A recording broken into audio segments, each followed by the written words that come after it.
आपने कहा कि ये तीनों नेता अलग अलग उम्र के लपेटे में थे, लेकिन इन तीनों लोगों ने यह तय कर लिया कि हम किसी भी लपेटे में रहे, लेकिन राहुल गांधी के लपेटे में तो कम से कम नहीं रहेंगे। तो वो चले गए कांग्रेस छोड़ के। अब आप इनकी मतलब कार्यकुशलता देखिए। एक आदमी गुलाम नबी आजाद, जिसने इनकी पार्टी को 40 साल से ज्यादा दे दिया, जितनी इनकी उम्र भी नहीं है, वो उनको गुलाम और गाली और राज्यसभा और बंगला और पता नहीं क्या क्या बता रहे हैं। मतलब सारी दुनिया गलत हो सकती है कि, लेकिन राहुल गांधी गलत नहीं हो सकते। जब वो आदमी वो बैठकर इस बात को कह रहे हैं कि मैं कोई भी बात कहना चाहता हूं तो ऊपर तक नहीं पहुंचती, तो मुझे नरसिम्हा राव की वही बात याद आती है जब सोनिया गांधी ने अपने दोनों बच्चों को नरसिंह राव जी के पास भेजा था, राहुल जी और प्रियंका जी को, यह कहकर कि इनको राजनीति के गुर सिखाइए। तो तीन दिन बाद उन्होंने उनको वापस भेजते हुए यह कहा था कि माफ कीजिए, इनमें राजनीति के कोई गुर नहीं है, इनके लिए वही आम जिंदगी, बाहर घूमना, शॉपिंग, जो कि बुरी बात नहीं है, वही सब एक ऑर्डिनरी बातें हैं, लेकिन ये राजनीति में फिट नहीं हो सकते। अब एक चीज बताइए, नरसिंह राव इस बात को कहते हैं, पूरा देश इस बात को कहता है, 55 में से 45 चुनाव वो हार गए। अब कौन सा सर्टिफिकेट हम ऐसा लेके आए कि ये वो सर्टिफिकेट इस बात को साबित कर दे कि राहुल गांधी राजनीति के लायक वाकई नहीं है? मैं आ गया, तुम्हारे पास ही आ रहा। इसका एक तरीका ये भी हो सकता है कि राहुल सरल हैं और राजनीति टेढ़ी है, इसलिए राहुल वहां नहीं फिट है। अब वो सरल हृदय व्यक्ति राजनीति में कभी कभी फिट नहीं होता है, ये भी हो सकता है एक मतलब। जी मैं आया, just give me a second. हाँ, मेरे नेता के ऊपर टिप्पणी हो रही है। वो जो 4000 किलोमीटर की भारत जोड़ो यात्रा है ना, जिसने 4 महीने में इस देश को जोड़ने का काम किया और महंगाई, बेरोजगारी और शहंशाह के भ्रष्टाचार को उजागर किया, तो इसीलिए तो मिर्ची लगती है। अब राहुल जी को आप कुछ कहते रहिए, पर वो देश की जनता की जो आवाज है, जो महंगाई, जो 23 रुपए का आटा था, जो 45 रुपए का है, जो 250 रुपए का घी था, वो 650 रुपए का है। सुनिए ना, आप जो खाते हैं वही खाते हैं। तो ये जो मुद्दे हैं, इन्हीं पर बात करते हैं। मैं वन बाई वन। 15 रुपए वाला आटा इनको अगर कहीं मिलता है तो हमें भी बताइए, जनता को भी बता दीजिए, जनता बता देगी कहाँ मिलता है 15 रुपए में, और 300 रुपए 400 रुपए में गैस कहाँ बेचते हो, यह भी पता चल जाएगा। अब दूसरी बात यह है, राहुल जी पे टिप्पणी करने से पहले अपने नेता के गिरेबान में झांक लीजिए, उनका आगा पीछा देख लीजिए, क्योंकि वो गटर की गैस से चाय बना देते हैं, वो 600 करोड़ मतदाताओं का वोट ले लेते हैं, वो 125 करोड़ भारतीयों को घर दे देते हैं। यहाँ बैठे भारतीय बताइए किसको घर दिया नरेंद्र मोदी ने? बताइए। उन्होंने विज्ञान भवन में कहा था 125 करोड़ भारतीयों को मैंने घर दिया है, किसको घर दिया है बताइए आप? वो जो संत कबीर, गुरु नानक देव और गुरु गोरखनाथ को एक साथ घर हमें दिया है, क्यों नहीं दिया? घर बिहार में घर दिया है या दिल्ली में दिया है? मोहम्मद रफी अता, सवाल भी पूछते हो, सवाल का जवाब भी नहीं लोगे। कहाँ मिला? कमाने का जरिया दिया हमें, कमा के हम कर लेंगे, हमें नहीं चाहिए कुछ भी ऐसे फ्री का नहीं चाहिए कुछ भी हमें।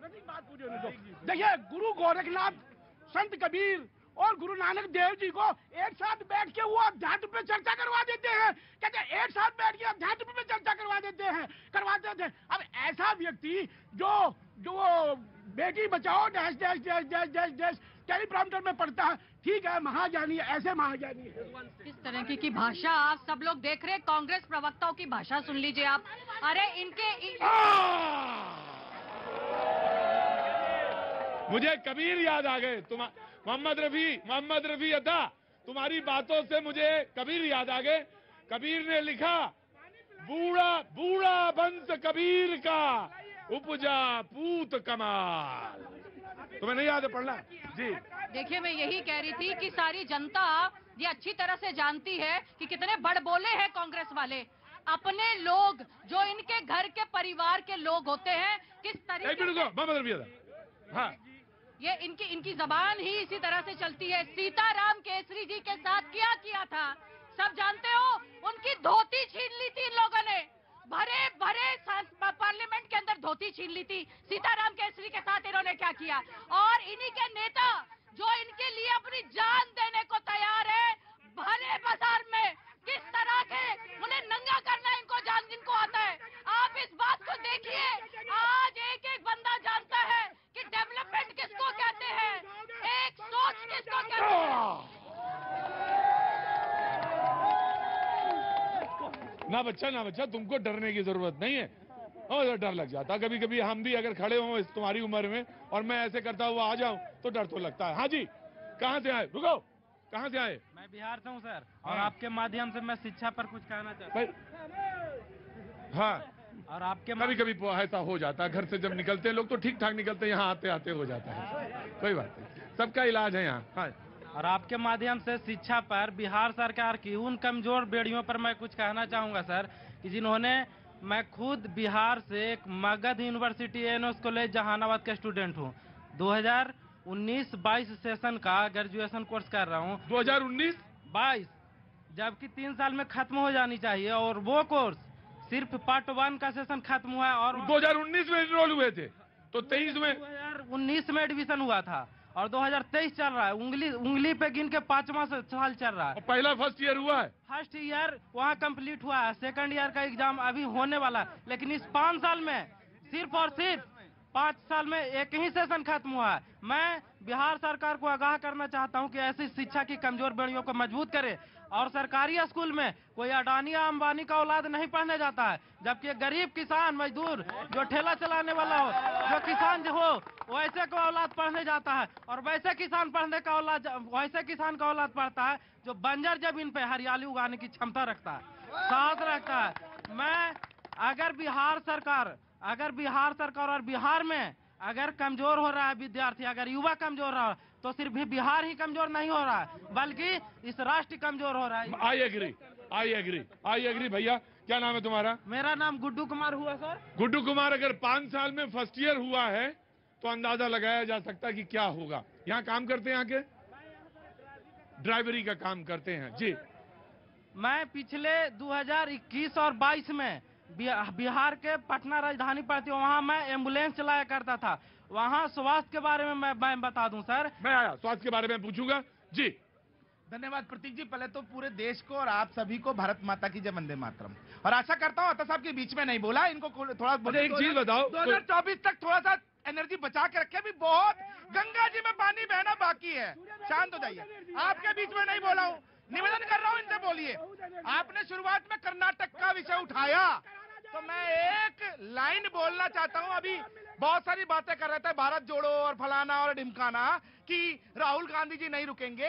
मैं पूछना चाहता हूं, सिद्धारमैया सरकार में 175 केस, 211 आतंकी गतिविधियों में लिप्त लोगों पे से जो वापस लिए थे, उनके ऊपर क्या प्रश्न का उत्तर देंगे आप?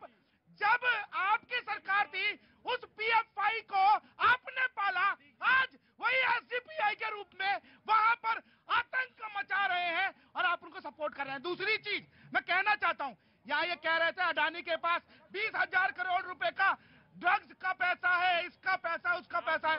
मतलब राहुल गांधी को ईमेल आया था क्या? राहुल गांधी की तरह क्यों हर एक पप्पू वाली बातें ये करते हैं? 2024 में आप कह रहे हैं उनको संभालने के लिए, थोड़ा अपने आप को भी संभालिए, ब्लड प्रेशर बढ़ जाएगा। कुछ नहीं होने वाला, कुछ नहीं होने वाला। अरे कांग्रेस सर मैं तो आलू लिए घूम रहा हूँ, आलू लिए घूम रहा हूँ, सोना कब बनेगा? हाँ जी, आलू लिए घूम रहा हूँ, सोना कब बनेगा? नहीं सुनाई पड़ा, क्या कहा आपने? मैं आलू लिए घूम रहा हूँ, आलू लिए घूम रहे हैं? हाँ जी, सोना कब बनेगा? बड़े सयाने आप ही हैं, आलू से सोना बनाएंगे, बाकी दूसरे को बेवकूफ समझते हैं जी। जस्ट रिप्लाई प्रतीक जी, नहीं इनके पास है, इनके पास ये शोर बनाना चाहते हैं। 2024 को चले आएंगे, मशीन दिलवा दीजिए। मौलाना प्लीज। राहुल मैं आ रहा हूँ, आप बैठिए प्लीज, वहाँ बैठिए, मैं मौलाना को बुला रहा था जी। जनाब देखिए, मैं उम्मीद करूंगा कि आप बता देंगे कि नरेंद्र मोदी ने ऐसा कहा था कि आलू डालेंगे सोना निकलेगा। जहां तक बात रही, मैं आपको क्या समझा रहा था प्रतीक जी, मैं और प्रतीक जी आज ये प्रूव कर दिया, खड़े होकर बोला था, आज ये प्रूव कर दिया आलू कि डालूंगा, नरेंद्र मोदी वहां से सोना निकालूंगा। बहुत हल्ला मचाते हो तुम, क्या नाम है तुम्हारा? आकाश शुक्ला। हैं? आकाश शुक्ला। आकाश कहाँ के रहने वाले हो? गोरखपुर से जी। नो प्लीज, मौलाना आ रहा हूँ जी। अब दरख्वास्त प्रोड्यूसर साहब से है, जरा बयान दिखा दें। लेकिन अब मैं मुद्दे की बात करूं, कांग्रेस का प्रवक्ता तब से क्या बात कर रहा है कि महंगाई बढ़ गई, बेरोजगारी बढ़ गई, भ्रष्टाचार बढ़ गया, 40% कमीशन की सरकारें बन, वो क्या बात कर रहे हैं? आतंकवादी, वो पीएफआई, हिंदू, मुसलमान, तो देश की जनता बेवकूफ नहीं है। मैंने जब ये शो शुरू किया था आज का, तो मैंने 3 लोगों का जिक्र किया, किरण रेड्डी, अनिल एंटनी और गुलाम नबी आजाद। एक की उम्र 37 साल, एक की उम्र 62 के करीब, एक की उम्र 72 के आसपास। तीनों ने कांग्रेस छोड़ी और उन्होंने कहा कि कांग्रेस छोड़ने की वजह यह है कि कांग्रेस का आम लोगों से संपर्क टूट चुका है, नहीं बन पा रहा। यहां से बात शुरू की थी। जी, मैं आया मौलाना। देखिए, रोजा इफ्तार क्या बजे है? अभी बहुत टाइम है। अच्छा, अभी टाइम है। 40 से भी ज्यादा चाहिए। एंटोनी साहब के बारे में पता है आपको, जो आपने जिक्र ही कर दिया। सबसे पहले एंटोनी साहब ने जो रिपोर्ट पेश की थी, कांग्रेस को ले डूबने वाली वही रिपोर्ट थी, और वो भारतीय जनता पार्टी आज तक उस मुद्दे को भुना रही है मजे में, तुष्टीकरण।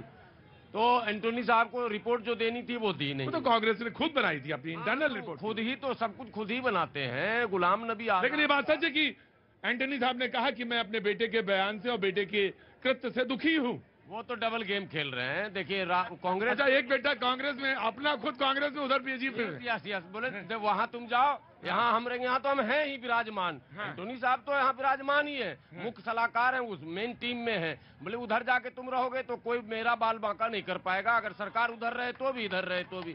गुलाम नबी आजाद न केवल कांग्रेस के वरिष्ठ नेता रहे, वो विपक्ष के भी नेता रहे। कई मंत्रालय को उन्होंने सुशोभित किया है। वरिष्ठतम नेताओं में उनका शुमार होगा। अनुभव के आधार पर मुख्यमंत्री भी रहे हैं। अब उनका यह बयान पिछले जो 1 साल से चल ही रहा था, अब खुलकर वो आए हैं। इन लोग क्या करते हैं कि वरिष्ठ हो या कोई भी हो, मुट्ठी भर 4-5 सलाहकार को रखे हुए, सुनेंगे भाई आपका ही, समझेंगे आपका ही। आम लोगों की बात छोड़ दीजिए। अरे गुलाम नबी आजाद उस बंगले पर थूकेंगे, वो उनका कद बंगले का नहीं है। वो आजाद है। सच बोलिए रमजान में, मौलाना सच बोलिए गुलाम नबी आजाद के लिए। आपको गुलाम नबी आजाद से परेशानी हो सकती है। सच बोले, कांग्रेस आपको पूछ रही है। पूछिए ना। राहुल गांधी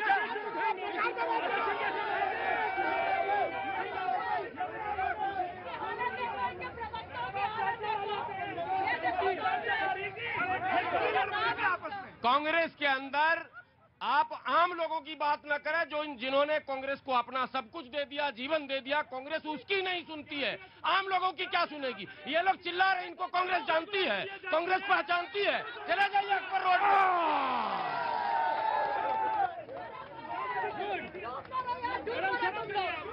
डूबने की बात सर, गुलाम नबी आजाद पर आप कह रहे हैं 40 साल कांग्रेस ने उनको रखा। कांग्रेस ने उनको क्या नहीं दिया? 40 उनको बंगला नहीं दिया। मुख्यमंत्री किसने बनाया? गुलाम नबी आजाद। कश्मीर जीतकर कांग्रेस गुलाम नबी आजाद हट गए ना। कांग्रेस कश्मीर जीतकर दिखा तो फिर बात करना। कश्मीर में चल तो रहे हैं आप क्या जीतेंगे? जीतेंगे गुलाम नबी आजाद के बगैर जीतेंगे नहीं जीतेंगे। प्रेम जी, हाँ, देखिए, मैं बस यही कह रहा था, ये राहुल गांधी ने ऐसे ऐसे ही लोग रख रखे हैं इसी ये गलत बात, ये गलत बात। ना, आई डोंट टेक इट। मैं नहीं लूंगा, नहीं, मैंने ले लिया। हाँ, देखिए प्रतीक जी, बात राहुल गांधी की हो रही है, बात कांग्रेस की हो रही है, राहुल पे नहीं। पार्टी बड़ी है, नेता छोटा होता है। कांग्रेस ही राहुल है और मोदी जी ही भाजपा है, ये जान लीजिए। देश की जो व्यवस्था है, आपकी अपनी राजनीतिक सोच है, बोलिए। सुन लीजिए। राम भक्तों पर गोली चलवाने वाले को इस सरकार ने पवन विश्व दे दिया। कितना बड़ा ईमान दे दिया। और सुन लीजिए, अरे रुकिए ना, कितना बड़ा इनाम दे दिया। यही मक्कारी, ये चीज जो है राहुल गांधी को नहीं आती। राम भक्तों पर गोली चलवा करके और आज पद्म विभूषण का इनाम दिया जा रहा है, और हिंदू और मुसलमान आपस में एक दूसरे को मार के मर रहे। मुझे समझ में नहीं आता। अरे राहुल जी से जाके पूछिए ना कि वो पॉलिटिशियन बनना चाहते हैं कि नहीं। अरे इस बेचारे को जानबूझ के बताइए, जो आटे को लीटर में सुनते हो, बताइए वो कहते हैं आटा लीटर में। इतनी जल्दी ये आ गए? एक मिनट रुकिए। जी जनाब। जी देखिए प्रतीक जी, अब आप मुझे एक चीज बताइए। जनता नहीं मानती कांग्रेस को, लोग नहीं मानते। अब एक चीज बताइए, अगर एंटनी साहब ने 2014 से पहले एक रिपोर्ट पेश की थी तो क्या वो गलत की थी? आप बताइए यार, इस जनता में किसी से पूछ लीजिए, क्या आज ये वाकई ऐसा नहीं लगता कि कांग्रेस हिंदू विरोधी है? किसी से भी पूछ लीजिए, सब यही करेंगे। तो अगर ए के एंटनी ने अपना काम सही किया तो इनको बुरा लग रहा है, अगर वो राहुल गांधी का राहुल चालीसा पढ़ देते तो वो बिल्कुल सही होता। अगर आप सच्चाई दिखाएंगे नहीं, अगर राहुल गांधी को ये आ गए, ये